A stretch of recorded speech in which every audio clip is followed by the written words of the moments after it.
Hello everyone, welcome back to my YouTube channel Appify. So today in this video I'm going to show you how to delete Quora account. So without getting further delay, let's jump into our video. First of all, open up Quora app. Make sure you have already downloaded Quora app on your device. Now go to the profile icon that is located on top left corner. Tap on it. It will open up this kind of interface. Here tap on settings on bottom left corner. Next click on privacy. It will navigate you to this interface. Next scroll down and here you will be seeing delete account. Tap on it. And now enter your password.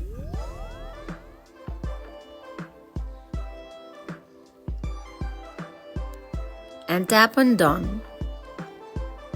So if you are sure to delete your account, then simply tap on delete button.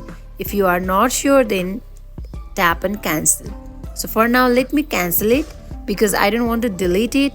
But if you are here to watch this video, then definitely you want to delete account. So tap on delete button. So that is it for today. If you guys like this video, do not forget to like, comment and subscribe our channel. Thank you for watching.